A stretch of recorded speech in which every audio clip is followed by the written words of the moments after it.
Welcome to Money on Tap.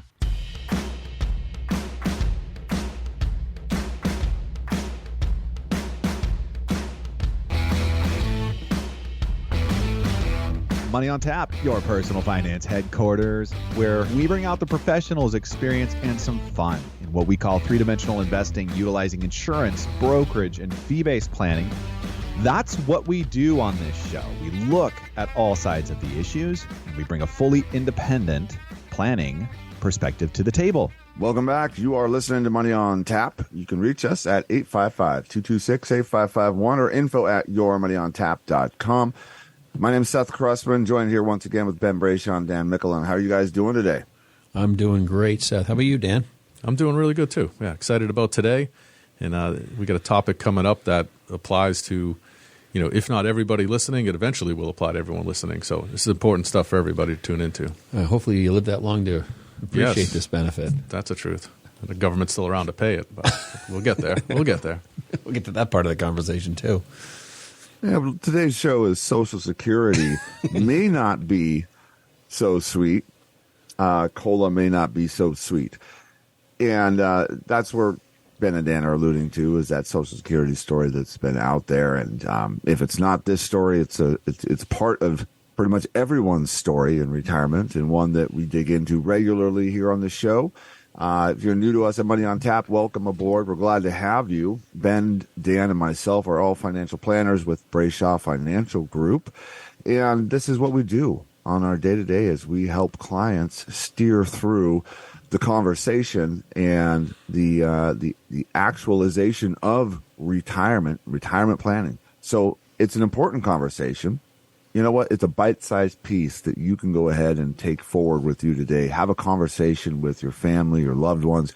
Understand better the landscape of your retirement and how three-dimensional investing can work for you. And that's what we're doing here on the show today. Cannot wait to get into it with you guys. But before we get going too far down that road, it is time for Money in the News.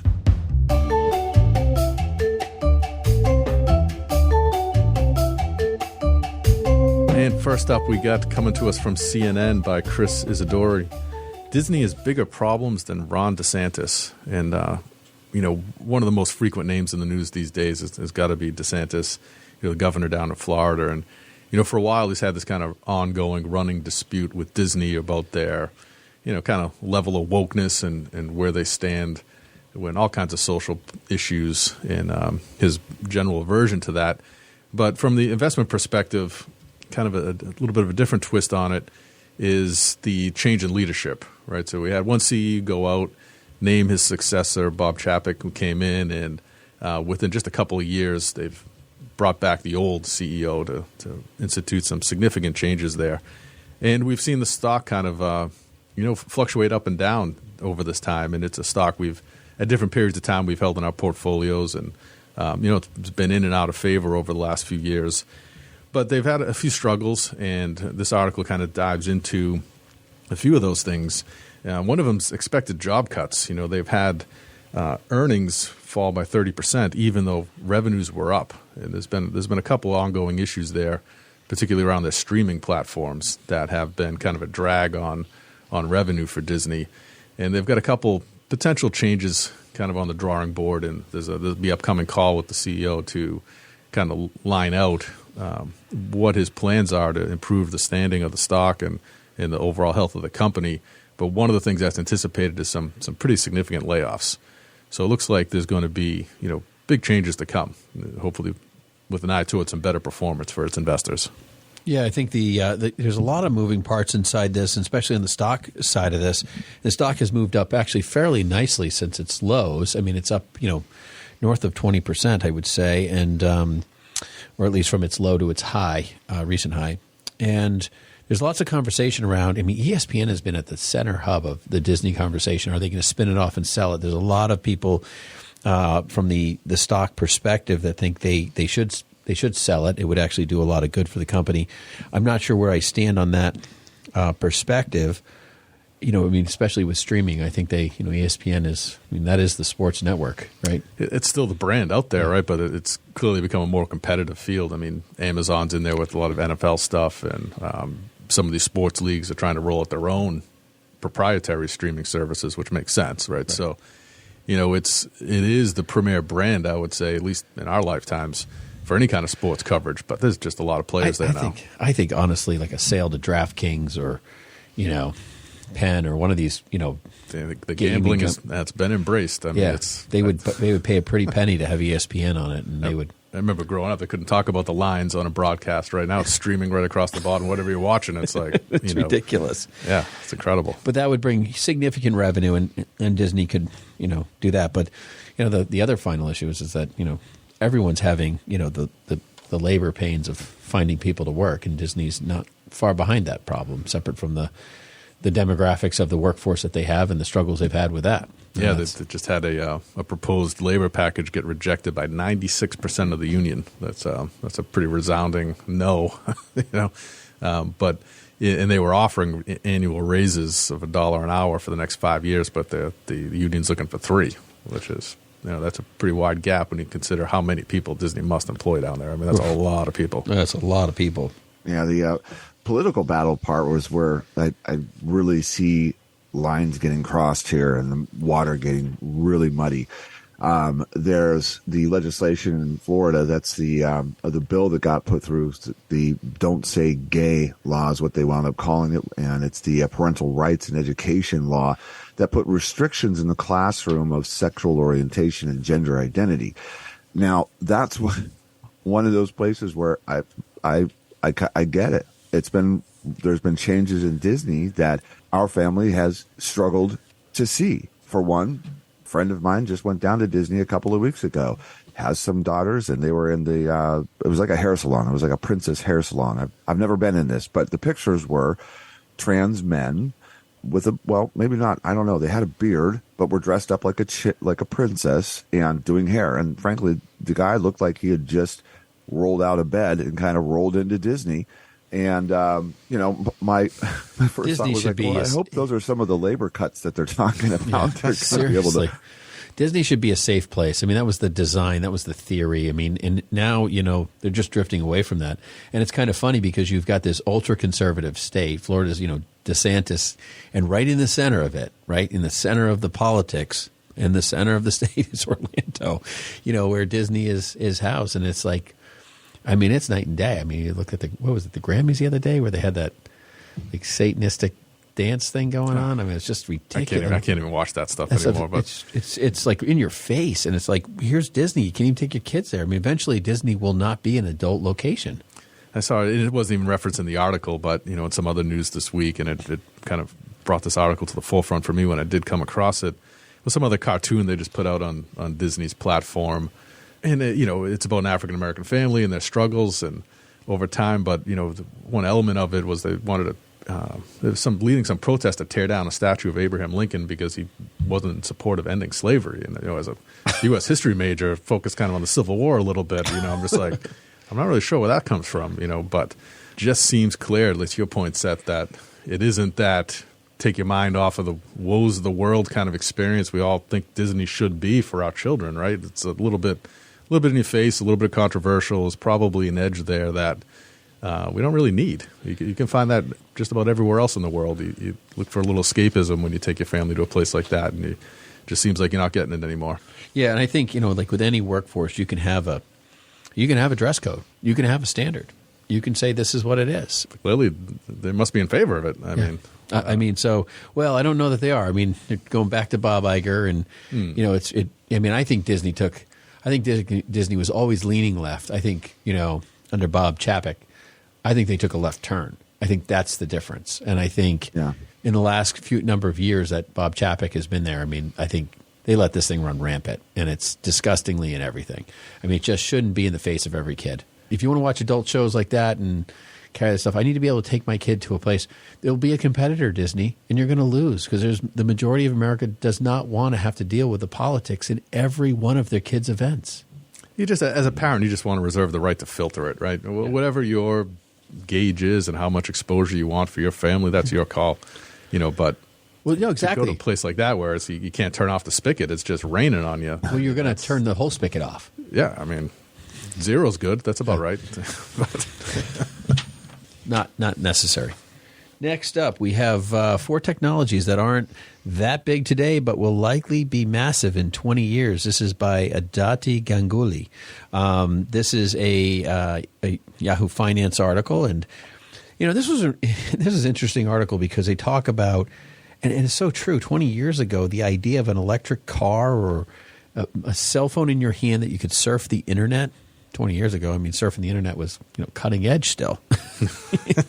So the idea that you could do it in a small phone on your hand just was a pipe dream, and that's exactly what they say here. But nearly today, they have 6.92 billion people, or 86.4% of the global population, have personal smartphones. I thought that was incredible when I saw that. When you just think about all the places in the world that seem to barely have running water or functioning infrastructure of any kind, they all have smartphones. Yeah, it's funny because I remember when I went on that mission. I went on that missions trip to Guatemala with my kids and stuff, and we it was a great trip, and it was wonderful. But we went to places where you couldn't get there by car. It was like in the middle, past these rivers and stuff, and we had to cross these bridges, and it was wonderful.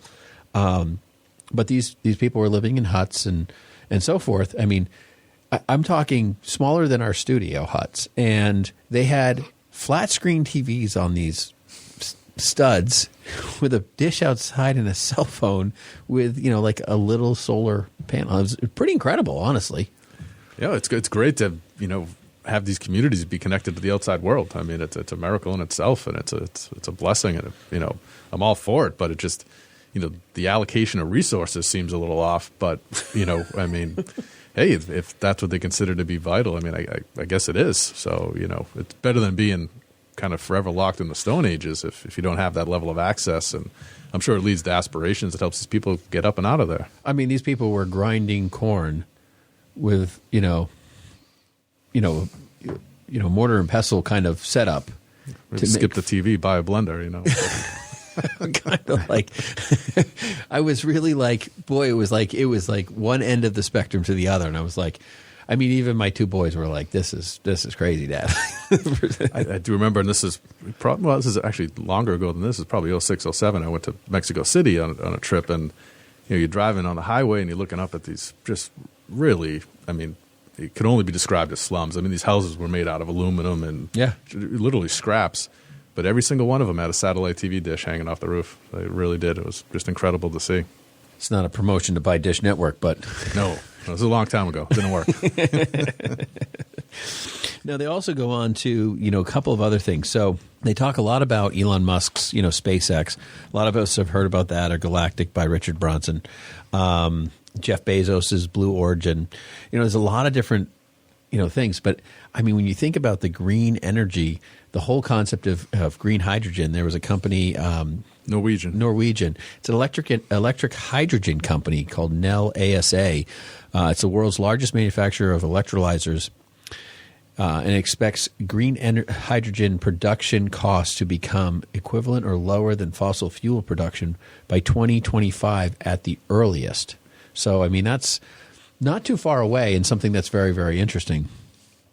And I really think, I was talking actually with my son the other day, and we were just talking. I said, listen, he always comes up with these business ideas. He's always coming up with a new, he's got a new app. He's got a new this, He came up with something that already existed. I think it's called the NASDAQ. So it's really funny. I was like, dude, I said, I'm not putting you down. I said, keep dreaming. Like, you're going to, these ideas are just welling up. There's going to be those ideas. And I mean, looking for those things they're huge. Everything starts out at 50 cents or $1, and some of them turn out to be big money. Yeah, I mean, one of these hydrogen companies is it's a startup based in Boston. So it's nice to have a booming industry potentially nearby. That's good for the local economy and environment. Yeah, it really does look like the wave of the future. The limitation with this green hydrogen is the expense to produce it. But I don't remember this, but it wasn't that long ago that not everybody had a computer in their house. There was the Commodore 64, or if you really had something, it was an IBM. But they were very expensive to have computers in your house. The Tandy TX. You know what I'm talking about. From Radio Shack. Radio show. There you go. I made it through high school with a word processor, folks, or it was the manual typewriter. So, and pretty much all my friends had an Apple IIe. Anyways, there was no resentment there, buddies. But the cost of producing this, the point is, cost of producing this is going to come down. And when that break-even point starts to happen, I think we're going to see some big shifts, as well as some of the other technologies that they're talking about. Now, one of the ones that I think is really interesting or fascinating to me is the private equity secondary market. So, that private equity space has become a really hot place where the venture capitalists operate. And, they're bringing these startups to all the way to, hopefully profitability. But that's not always the case. But eventually they bring it to the public market in the form of an IPO. So what they're looking at right now is actually once you buy into that, until it goes into the public market, you're pretty much stuck with it. Your investment is in, that company, and you're not getting your money back until it goes into that IPO. What they're talking about is a secondary market where, even though it hasn't gone public, these companies or these startups can be traded on the market, kind of like we do with, stocks, right? Or bonds. One of the things that's really cool. That's really cool to be able to see liquidity happen in a place like that. But the thing that I see happening there is that there's just going to be a glut of people running into it, kind of like, electronic currencies, and this big bust and boom then bust. And then also you're going to have the regulation. There's just so many opportunities for people to go in and do market manipulation and all that other kind of stuff. So it's going to be a fascinating time for us to walk through. Yeah, it sure is. And, one of the things they talk about is, for private equity, typically it would take millions and millions to even become a player there. But these kind of crowdfunding opportunities where you might be able to get in with significantly less. But, there's that's going to be a real high-risk environment, and certainly not something we're advocating for. But just one of those things to, as the article says, over the next 20 years, kind of keep an eye on, because those opportunities could open up on a kind of a larger scale. And next up, we've got another article coming to us from Smart Asset. The Roth 401k just got a lot more attractive. And this plays into a little bit of the Social Security topic we'll get into here in a few minutes. But there's been some changes to Roth IRAs in general, and Roth 401ks, potentially upcoming with the Secure Act that just recently passed. And the primary one here is that for a Roth IRA, anyway, as we stand today, RMDs are no longer required, and it's a required minimum distribution is what RMD stands for. So, what that means is that in your kind of more typical retirement accounts, the 401k, the IRA, and as it stands today, the Roth 401k, at some point in time, whether if you're 72 now, you've already begun, but starting next year at 73 and moving towards 75, there'll be a requirement to take distributions from those accounts because you set it aside, taking a not paying taxes on it, so reducing a taxable income to make contributions. So at some point, the IRS wants to get their piece, and they'd require you to take some income out of those accounts based upon your age. But with the Roth model and the Roth IRA, you don't take the tax deduction today. You use after-tax dollars. You fund these accounts, and down the road, when you take it out, it will come to you tax-free. And they're considering making an extension of that same provision into the 401k space, the Roth 401k, which I think is a very interesting opportunity. And, whenever we're sitting with people and doing kind of introductory first couple of meetings and talking about their, present retirement accounts, one of the first questions we ask everybody if they're still contributing and working is does your plan offer a Roth 401k option? And if so, let's really strongly consider changing your contributions from the traditional to the Roth side of that. Yeah, and I think the only thing I would add to that, Dan, in the idea of clients that I've had, I had this one gentleman who was a doctor many years ago, since passed away, but he used to always tell me, Ben, I feel like I'm IRA poor, or in the idea of concept of 401k poor, like he had no after-tax money. Everything was in a pre-tax scenario. Because they, put your money away in your retirement, put it in a retirement account, because when you retire, you'll be in a lower tax bracket. But he was used to a certain style of living, as any doctor would be, and he just kind of felt this burden, like I have no ability to not hit another tax bracket and pay the bills I want, because I'm going to jump 10 or 15% tax bracket wise. And so, you see people go from 22 to 24 and then up to 32, like not a lot of people are feeling bad for, a doctor who made a good living, but at the same time, not preparing for that, not having like Roth options or, separate investments outside of your retirement plan can really hinder some goals and aspirations that he wanted to do with his grandkids before he died. He ended up paying, a third of the money in taxes just to take his grandkids to Disney and those kind of trips, actually. Yeah, really cool to see them open up the ruling here on the 401k, the Secure 2.0 Act, where the Roth 401k is no longer subject in 2024 to RMDs, which those RMDs are those required minimum distributions that are on retirement accounts. Basically, because you haven't paid tax on that money, government wants its money back. You're going to pay the tax on that money in the form of ordinary income tax, and that get pushed out in those required minimum distributions.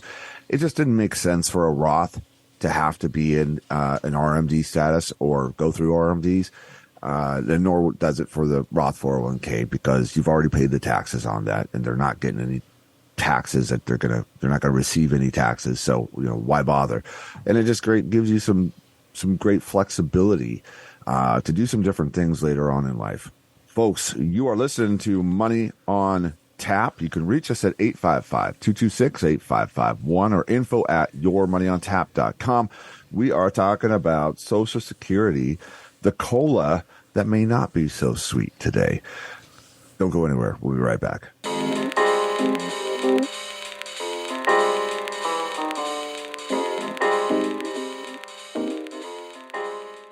Hey folks, Seth Krussman, Brayshaw Financial Group is our company, and we bring to you Money on Tap. I say we, that's Ben and I. We have a lot of fun doing this show. And one of the things that we love about doing Money on Tap is that our goal for you to have access to the financial planning world. How do we think? What are we doing? What are we talking about? Raising the bar of your financial education. It's so critical. And that's what we're doing here. The other side of this is as well, we're financial planners.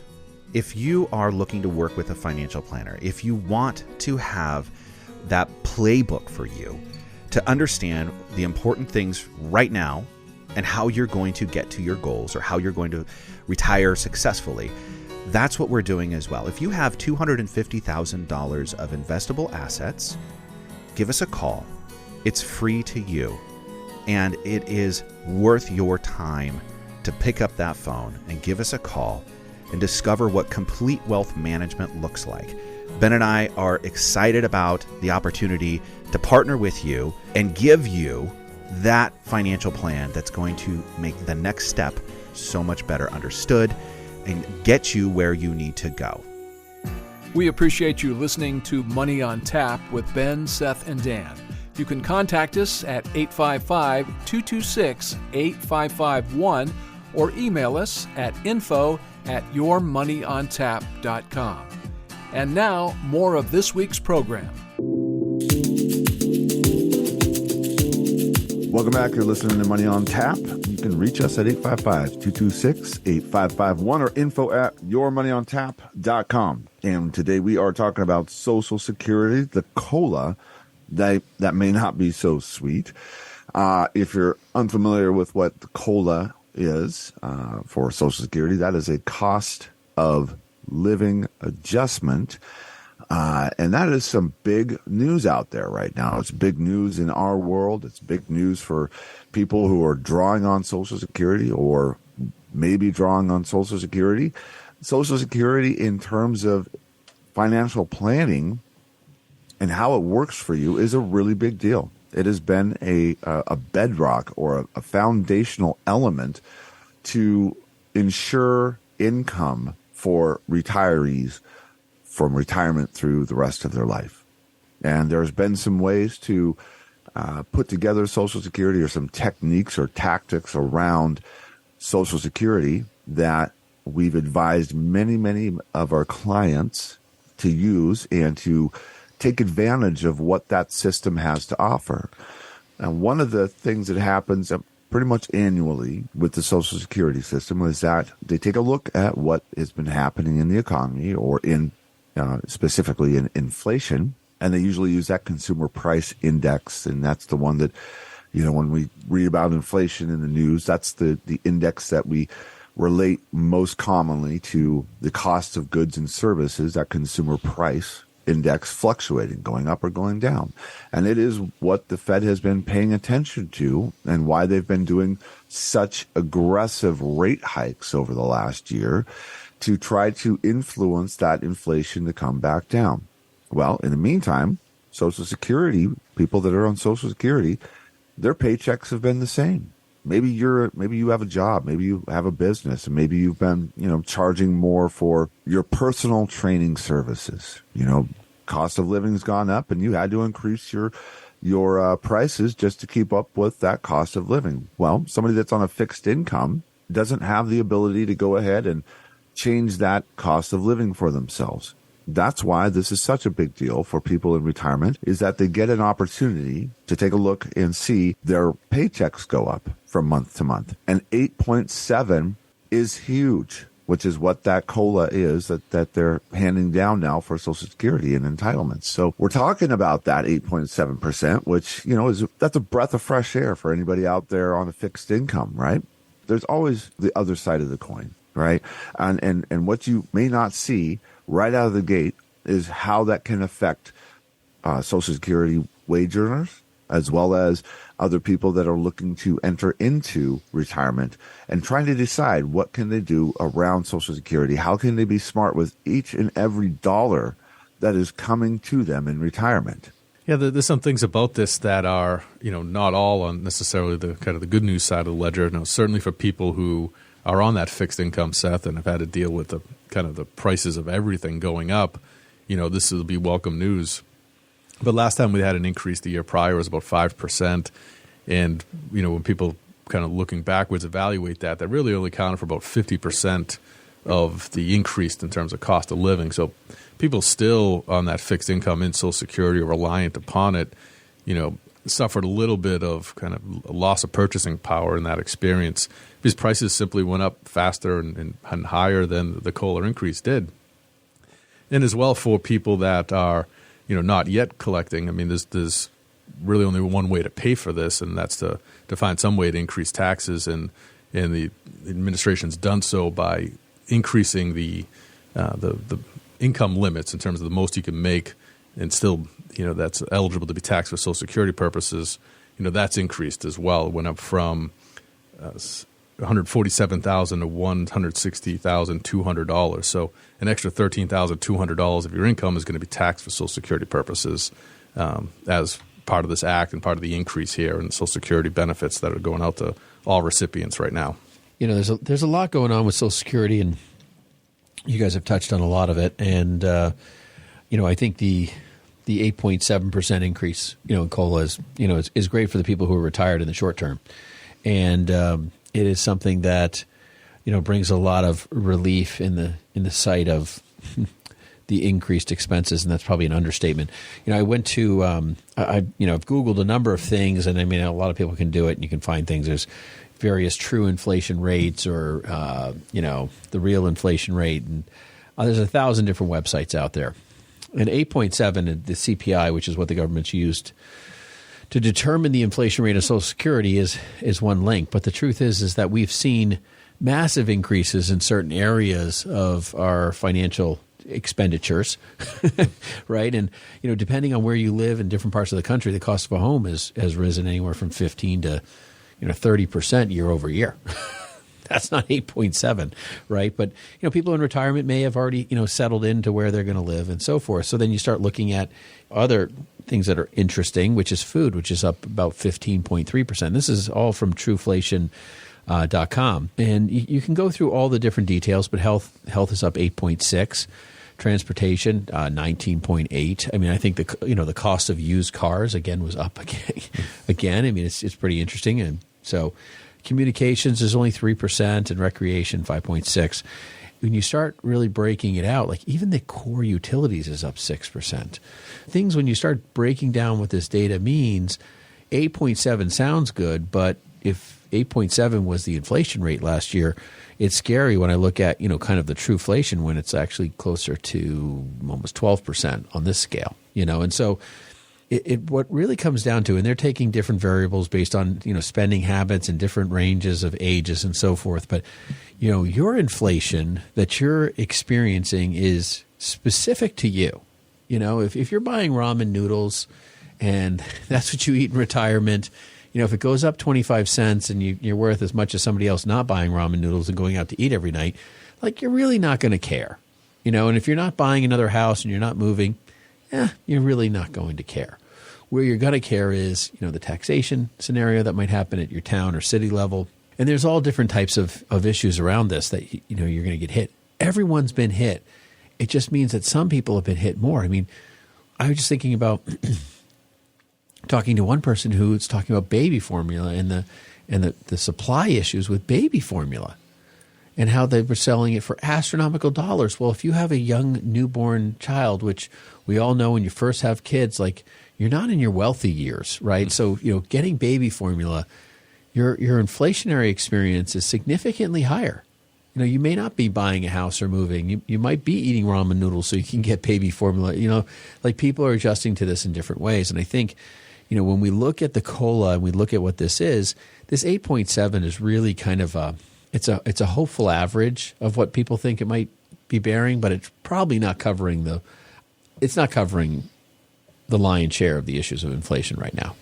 No, I mean, as you speak to people, the general consensus that I get is that disposable income and disposable assets is down. It just costs more to live, and people have begun to take a real focus of that, even really across the wealth range.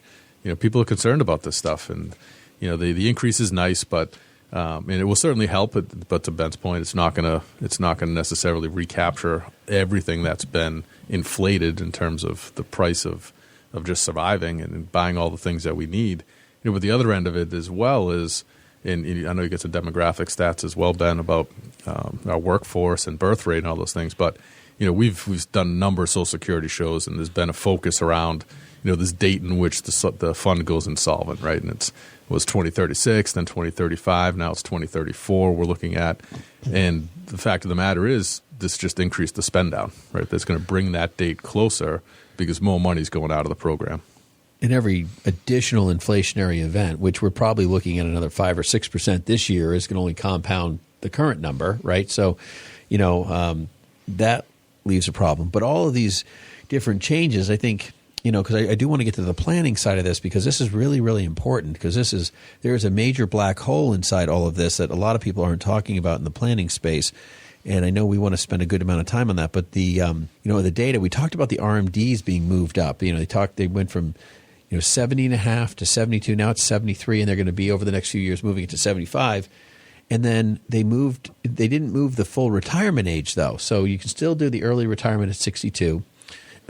The full retirement age went from 66 to 67, but now it's going to stay at 67. And then you obviously can also delay your benefits to age 70, which gives you even a greater benefit. So that's very interesting. But, it's when you actually start thinking about delaying your benefits and the fact that you start paying taxes on Social Security when you hit $32,000 for joint filers, and then you start thinking about the squeezing of your RMDs into less years, pushing that date up from 72 to 75. Now you've magnifying those distributions. You've increased Social Security. So you're now taxing Social Security to pull some of that back, hopefully. That's what the government's thinking. And they're trying to get you into the higher tax brackets at a point in time in which we know when Johnson was dealing with the insolvency, of Social Security way back when, what do? They help fund it through the government, and they raise the taxes. Yep. So, by delaying all this stuff, we're expecting a tax hike. And then to think that $10 trillion has been spent, or $12 trillion, whatever the number is now, and who knows how much is funneling back to Congress if you want to get into that. Let's pay for the border wall in Ukraine, but not in the U.S., So it's a lot of balloons to shoot down. Yeah, a lot of balloons to shoot down. So, with all of this crazy stuff going on in this world, we're just having some fun on the show. But, when you start thinking about all this stuff, it's like taxes have to go up. They have to go up. It's interesting, too. I mean, we just were talking about this. It's not even part of the show, but, life expectancy just dropped to 77. RMDs at 75, life expectancy 77. It's like 50% of your 401k is going to be due. Well, yeah, that's not how they do the math on the. But yeah, you're right. I get it. It's by the time you get there, you're not going to be able to take anything out. That's really the issue.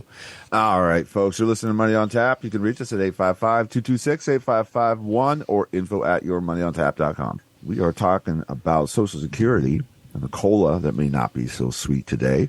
And that COLA is the cost of living that is used to increase the payout of the Social Security, typically around the 2 to 4% on average. But this last year, it has been an 8.7% adjustment from that COLA to the Social Security, which is a huge increase. The biggest increase that we've seen since 1981, which was 11.2% at that time. And Ben just talked about, well, what did they do? Well, they started, because Social Security was running out, so they started funding it more through the government, as well as increasing the taxes.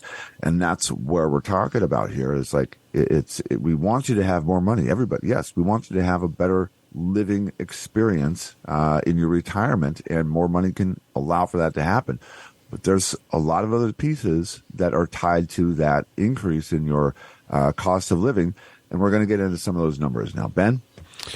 Yeah, I think the real point I want to drive home here for people is to understand the complexity of Social Security and its tendency to die here soon, and the problems around that. And I don't want to scare people, but basically, in the last between 70 and 75 years, the population of America has basically doubled. We've gone from 150-ish million to a little over 300 million.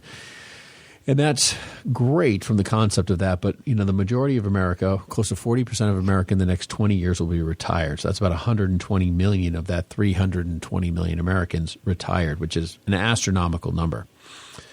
And the problem is that when we had about 150 million back in the 1950s, per 1,000 people, we were averaging 24 births per 1,000 people. And that number has basically, it cut down to about 1,000, about 10 births per 1,000 people, fast forward, and now is around just under hovering about 12. So we have twice as many people, half of the number of births, meaning we have fewer people going into the working class system, even though it seems like it would be a break even. It's actually not. We actually have a declining potential population, even though we've had an increase in births in the last few years. I think that's mostly COVID, but that's been a problem for us. And theoretically, the statistical growth we've had. The reason they talk about the baby boomer generations and things like that, we've had these generations of massive birth rates, and then we now have a much lower birth rate, and there's a lot of political stuff around that. I don't really want to jump in that today, but the idea that we have fewer people actually pouring into Social Security. So, Dan, you brought up the point that the amount of money that they tax to pay into Social Security has gone up to $160,200. So if you make a living, you're going to get taxed on the first $160,000 that you make towards Social Security. Above that, you don't pay. So when we meet self-employed people, we're like, hey, if you make $320,000, don't break it up between you and your wife unless you have a Social Security goal you need to make, because you're paying twice as much Social Security tax that you wouldn't have to. So, there's strategies around that we try to mitigate. But this is a real problem, because as we have a lower birth rate and we have fewer people coming into this country, we have a problem with people doing the jobs, paying into Social Security. We have all these kind of collapsing nightmares. And meanwhile, you have this other fearful scenario where if we go into a recessionary environment and people are, losing their jobs, you have those people not paying into Social Security and potentially collecting on government benefits. Yeah, it's another drain on the system, is what we're looking at if we do experience that essentially expected job loss issue. Right. It's going to be a problem. Yeah, we have all these different, complex, interwoven things that are just driving a massive black hole into what Social Security is going to be. So, when we talk to people, a lot of people, it's kind of the idea that, do you think Social Security is going to be around at any percentage of your retirement if you're a younger person we're doing planning? For somebody who's older, we might see like, okay, well, you're collecting Social Security or you're about to collect, might as well include it in your planning, but let's strategize around mitigating, a 75% benefit. Those are real conversations. And so that's an issue. It's a big issue, and it really drives the need for a lot of people to focus on, how do I strategize around this black hole? And if I collect Social Security, let that be the gravy instead of be the substance, because that's really where it's going to with the increased tax scenario, less people paying in, and the overall issue around potential recession in front of us. Yeah, I mean, when you think about the difference between, collecting early at 62, which, with FR, full retirement age now being 67, you'd end up receiving about 70% of your expected benefit, versus deferring out to 70 and experiencing those 8% increases between 67 and 70. So you get a deferred credit for holding off on collecting your Social Security. Then you'd be receiving it, if you manage to do that and you make it to 70, you receive all those credits, you get about 124% of your expected benefit. So comparing those two numbers, collecting at 62 versus collecting at 70, there's a 54% difference in terms of what each check would be. Now, granted, you receive fewer checks. That's a long way to hold off. It's 8 years of waiting, which is significant. But, really there's kind of been a school of thought, and it's not necessarily something we prescribe to, but it's something I think we see often, right? It was people would say, well, we're going to collect early at 62, and I'm going to hold off on draining retirement accounts until RMD. Wait. So you collect as soon as you can on Social Security, and you defer retirement accounts to the last possible second. And I think that there's, some real consideration about, taking a different approach to that. Yeah, Dan, there used to be some different ways to plan around Social Security with claiming and then, kind of holding off on taking that Social Security and accumulating some different ways. They've done away with that. But one of the ways that people, just a very easy way that people can maximize that Social Security if they're a couple, is to take a look and see who has the least amount of the benefits. Historically, that's typically been the wife has maybe made less in her career than the husband, so her benefits are less. But regardless, if it's the wife or the husband, whoever has the least amount of benefits, go ahead and claim at 62 to go ahead and kick that off and start collecting some income, and then hold off on that secondary claim until age 70. And what that will typically do is it will maximize that second benefit, but there's a survivor benefit of whichever of them lives. Usually one dies before the other, but whichever one lives will wind up getting the highest available Social Security payout for the rest of their life. So it's a bit of a safeguard, and there's also a strategy there that people just need to be aware of when going into claiming or thinking about claiming their Social Security benefit.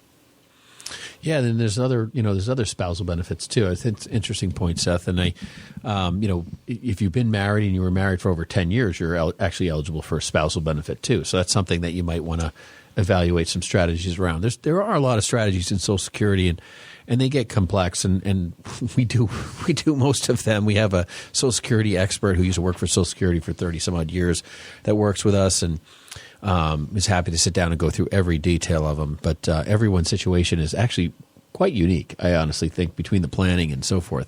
But what I think is really interesting is that the average monthly Social Security retirement benefit recently was $1,677, totaling about $20,000 per year. The maximum benefit, I just don't contextualize this way, but it's $4,194 a month.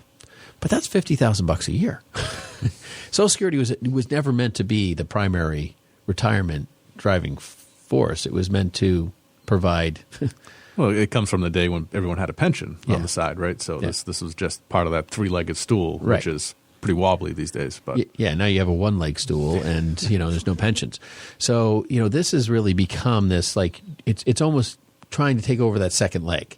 And the problem is this second leg it's trying to take over it's going to drop. It's going to drop to about 3/4 of the benefit in the next 10 years is roughly what we're looking at. So those are really big concerns. And I think, there's a lot of politics around this, but the truth is that there's some major problems with Social Security. We all know that. And there are better ways to plan for Social Security than the traditional planning that's been out there. I think that's one of the pieces that our three-dimensional investing has really brought to the table, is we can really help people understand how these pieces, these woes, these fears, both politically, economically. I used to work with somebody who used to always say, I remember when I was taught in sales way back when, Ben, you never talk, religion or politics or whatever. But I'm like, you know what? If a bomb goes off in Israel tomorrow, we got a problem in the stock market. And if we can't have those conversations, face to face, irrelevant of differences, if we can't talk about those potential concerns, then the reality is that, we're never going to have really a transparent, understanding of the real liabilities and vulnerabilities that we have in our portfolios. Like, we're going to sit down and I have so many clients that we disagree on a zillion things. And, Dan, Seth, we all disagree on things. Like, it doesn't really matter. It's about finding the ability to have a fluid conversation of that, of what that is. So, it's complicated, but I think our next step is to have that planning conversation. Folks, you're listening to Money on Tap. You can reach us at 855-226-8551 or info@yourmoneyontap.com.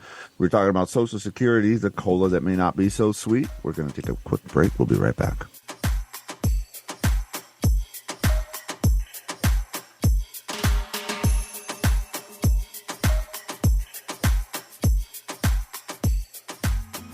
For a number of our listeners, they have a lot of questions, and you might be one of them. Today, we're just offering what we call Zoominars, webinars over Zoom meeting rooms, where we have top experts, Social Security, estate planning, and financial planning experts for you to speak with, do a private consultation that way today. We're also having webinar-based Zoominars where we're going to have multiple groups where you can be part of that and enjoy that as well. Give us a call at 855-226-8551 or email us at info@yourmoneyontap.com to schedule your Zoominar. You can reach us at 855-226-8551 or email us at info@yourmoneyontap.com. And now, more Money on Tap with Ben, Seth, and Dan.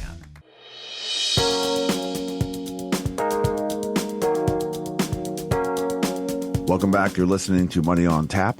You can reach us at 855-226-8551 or info@yourmoneyontap.com. We are talking about Social Security, the cola that may not be so sweet. That 8.7% increase of the Social Security benefit is huge in comparison to the average of a 2 to 4%. And the likelihood of us seeing another increase like that in our lifetimes is very, very low. And also, that might mean the likelihood of an increase next year may not even happen at all, because if, things start going down, then there's no need for them to go ahead and apply a cost of living increase. However, is it keeping up? No, it's not, but it's better than not having it. So one of the stats that came through this week was that the Federal Reserve says that only 40% of non-retirees thought that their retirement savings were on track, and that's as of 2021. And that is a very small amount of people in comparison to who should be out there thinking about this and paying attention to it and feeling good about it is you. You should be the one that's engaging in your finances and in your retirement planning at a level where you feel confident. This is where we're going to land the ship, folks. What can you do to really be fleshing out a full three-dimensional plan around your income in retirement? And I think one of the most important things that you can consider is, we talk about diversification often in retirement planning, financial planning, any kind of investment conversation touches on that. But diversity of income source from a tax perspective or taxable income perspective, I think is very important in light of, how Social Security is going to play into your overall income picture, considering that some portions of it become taxable. And if you have earned income from other sources, that only increases. They're deferring RMDs to compress that income number and tax it at a higher rate. So really, there's a couple solutions out there that we advocate for, and primarily what I'm talking about is Roth IRA, Roth 401k, and potentially even cash value inside of life insurance, which can come back to you income tax free when you choose to receive it. So there are some fixes for this, but the key point is it does require planning, and you need to start that planning early. Yeah, I mean, I think that's one of the pieces when I talked earlier about the three-dimensional investing, and when we do three-dimensional investing, it involves so much more than just investing your assets in a number of chosen stocks, and we do that. Like, that's what we do every day. We talk about it all the time. Some of my favorite part is just doing research. I'm a numbers guy, so that's part of who we are. But there is so much more complexity to the interwoven, interconnected complexity of building an income solution that both masters how much income you get from each investment, as well as how much you're going to pay in taxes, to getting that as low as possible and making sure they're all triggering off at the same time, at the perfect time for each one of those. And that layering is what makes us really good. That is what brings a significant difference to the table. It's how much you keep, not how much you made. It's how much you get to spend each day at the grocery store, not worrying that it's taken care of tomorrow. Those are the things that are really, really important. And when we talk about Social Security, because it is a primary income source for a lot of people, I know that we did a show many years ago about how if you just collect Social Security, you're in the top 1% wealth in the world. That was a long time ago that we did that show. And it's just crazy statistics of what Social Security is, and to see it grow at the rate it's growing. If someone's getting $50,000 a year in Social Security benefits, they're already paying taxes on the max benefit. It's a big deal, and it's a big problem. But this is what makes us different, and it's important that you layer this income to really be the most successful it can possibly be for you, and not just randomly decide I'm taking money from my IRA this year, and then I'm going to touch my Roth that year, and I'm going to do this year. You got to have a plan. Otherwise you're shooting from the hip, and you have no idea where the target is. Yeah, you've mentioned several things in there, Ben, that are shows that we've unpacked, some of them recently. The idea that Social Security is a given or it's a guarantee. There's other places that income has that kind of a look and a feel. A pension is one of them. Either way, however you look at it, having that guaranteed income, regardless of tax status or how that works out in the taxability of it, that's one of the things I want people to understand, right? Pensions are not guaranteed. They've shown that time and time again. We've talked about it here on the show. We do understand that the Social Security system is under a tremendous amount of stress. It will run out of money. Then what? Do they reduce the benefits? How do they manage through that? Well, I believe there will be something. I don't think it's going to be what you've expected it to be. So with expectations or with guarantees, there's really one place that we can go as financial planners and really understand that very well here at Money on Tap and Brayshaw Financial Group, and that is the insurance products or the annuities. Those have been guaranteed to pay, and creating a guaranteed income is one of the ways that you can walk into the store and feel confident about what it is that you're buying, about having a strategy towards gifting to those organizations that you really care about and doing good with the hard-earned dollars that you've accumulated. That's part of this whole story today, folks. And using those insurance, kind of the Be Your Own Bank or the Rich Man Roth, they've packaged this idea in many different ways, but it's been around forever, using a whole life type of a product and being able to take a loan off of that, and it's tax-free. So having that tax-free ability to have a tax-free income is part of this story as well. That's one of the ways that you can augment your taxability. But the layers that Ben was talking about, going back to the layers. Yeah, Seth, just one last point, and you bring this up, is like we've helped resolve income concerns and fears and make charitable giving all come together in one nice package in a way that we've resolved people's taxable scenarios that's created more income and more net wealth and done all the same things they were going to do to begin with. I mean, it's just there's so many different solutions. People just have no idea because they've never really sat down and said, what can you do for me? It really doesn't take any more dollars. It's just allocation of those dollars. It's really what it is. It's really the tax code in working through it, because you're going to get taxed. You're going to get hit by a toll booth every time you take the highway. Folks, you're listening to Money on Tap. That's going to do it for us today. Social Security, the cola may not be so sweet. It's been a fun show, you guys. I've really enjoyed the topic, and I'm looking forward to the conversations that we get to have with you, our listeners, and our clients down the road about how we can help you be successful investing, right? Take that next step forward and really have ownership over that and understand the how and the why of it. Folks, make it a great week. Be successful in your investing. We'll talk to you next week. The views expressed are not necessarily the opinion of this radio station and should not be construed directly or indirectly as an offer to buy or sell any securities mentioned herein. Investing is subject to risks, including loss of principal invested. No strategy, product, material, or tool mentioned can assure a profit nor protect against loss. Please note that individual situations can vary. Therefore, the information, products, materials, or tools mentioned should be relied upon when coordinated with individual professional advice. Past performance is not a guarantee of future results. This show may be subsidized in whole or in part by a product sponsor or issuer. Securities and advisory services offered through SagePoint Financial Incorporated, member FINRA SIPC, and a registered investment advisor. All other services offered through Brayshaw Financial Group LLC are independent of SagePoint Financial. SagePoint Financial and Brayshaw Financial Group do not provide tax or legal advice. Main office is located at 116 South River Road, Bedford, New Hampshire, 03110, and can be reached at toll-free 855-226-8551. Well, bye.